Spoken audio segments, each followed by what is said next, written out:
हमारे एक महात्मा हुए ब्रज में, बड़े सिद्ध पुरुष थे, अभी उनका जीवन चरित्र भी प्रकाशित हुआ है। श्री दंडोती बाबा, श्री राधा वल्लभ शरण जी महाराज, हमारे बाबा श्री नवेली शरण जी ने उनका जीवन चरित्र लिखा। कश्मीर का उनका जन्म था, कश्मीरी ब्राह्मण थे वो,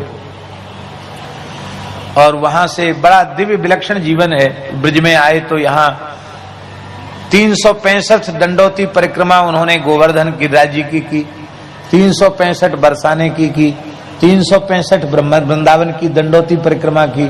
भगवान का साक्षात्कार उन्हें हुआ तो ब्रजवासियों में दंडोती बाबा के नाम से ही प्रसिद्ध हो गए।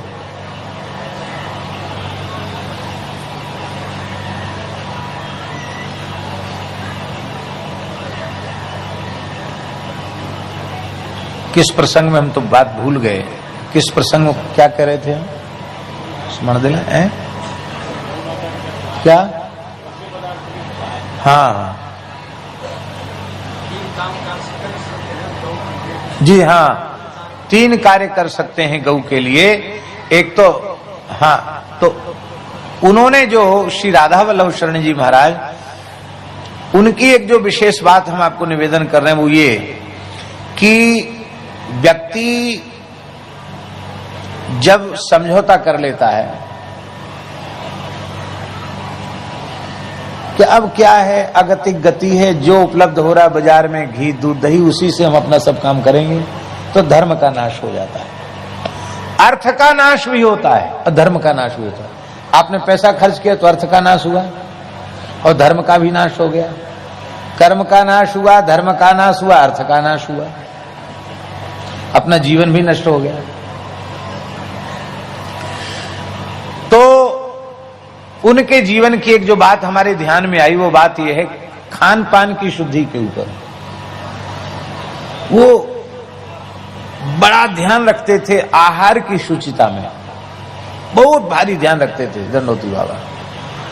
भोज भंडारे में नहीं खाते, बाजार की मिठाई नहीं खाते, बाजार की कोई चीज नहीं लेते, रूखा सूखा खाते थे। एक उनके मित्र थे महात्मा, उनके यहां भंडारा था, वो स्थान के महंत थे, मठाधीश थे, उनके यहां बड़ा भंडारा था। तो उस भंडारे में उन्होंने बहुत आग्रह करके दंडोती बाबा को बुलाया। अरे बोले बहुत बढ़िया भंडारा, आप संतों का दर्शन हो जाएगा, आ जाइए। आ गए, फिर अत्यधिक आग्रह किया तो उन्होंने खा भी लिया। अरे बोले भगवान का प्रसाद है, पा लीजिए। पा लिया उन्होंने। अब ये रमन रेती में रहते थे इधर, ये जो मदन टेर वगैरह क्षेत्र इधर रहते थे बाबा उस समय।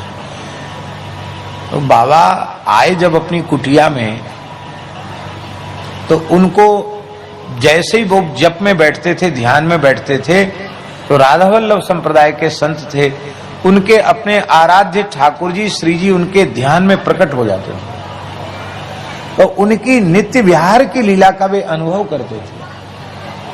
क्या आह्लाद का अनुभव करते होंगे वो वाणी का विषय नहीं है, लेकिन आज बार बार प्रयत्न करने पर भी उनके ध्यान में भगवान का स्वरूप नहीं आया। जप में मन नहीं लगा तो वो लेट गए। लेट गए तो थोड़ी सी उनको निद्रा जैसी हुई तो उनको एक मुर्दा दिखाई पड़ा, मुर्दा जा रहा है। वो घबरा के बैठ गए, फिर आचमन प्राणायाम किया, फिर बैठे जप में तंद्रा, फिर उनको वही मुर्दा दिखाई पड़ा। बड़े दुखी हो गए कि आज तो बहुत भारी विक्षेप हुआ। तो उनका मन नहीं माना, तो आज तो रात जैसे तैसे बिताई, सवेरे ही वो पहुंच गए उन महात्मा के पास।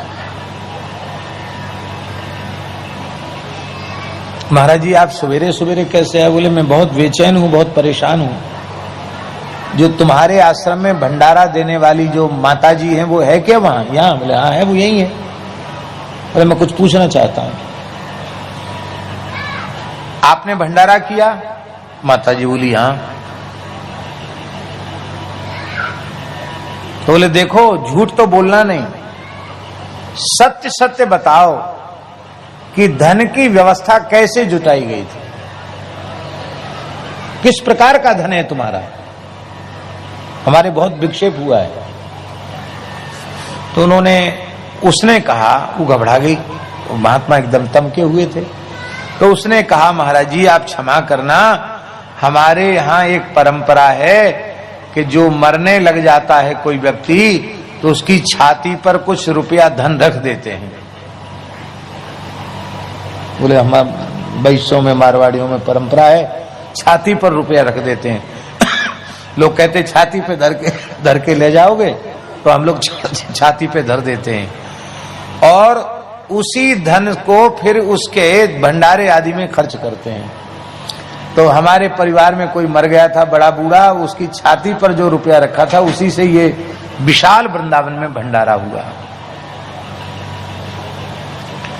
तो कहते उस दिन से उन्होंने संकल्प लिया कि मैं यावत जीवन स्वयं जो कुछ भोज भंडारा करूं, पवित्रता से करूं, भगवान को भोग लगाऊं, उत्समराऊं, वो तो लूंगा, अन्यथा मैं भिक्षान्न से ही निर्वाह करूंगा।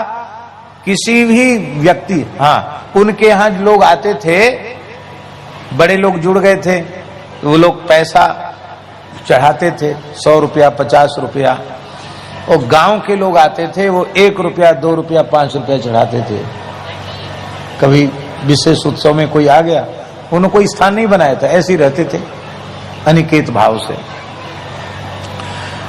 तो वो अपने सेवकों को कहते कि देखो जो बड़ा बड़ा रुपया है ये तो भिक्षुकों में जाकर बांट दो,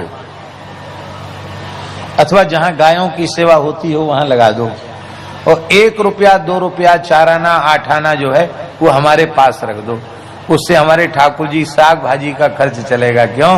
बोले गांव के गरीब लोग आते हैं, ये ज्यादा पैसा नहीं दे सकते, पर इनके श्रम का धन है, इसको हम खाएंगे तो हमारी बुद्धि बिगड़ेगी नहीं, हमारा भजन सुरक्षित रहेगा। ये तो आहार की शुद्धि पर बहुत ध्यान देने की आवश्यकता है, और हम लोग आहार की शुद्धि पर ही ध्यान नहीं देते हैं, इसलिए समस्या हम लोगों के जीवन में आती है।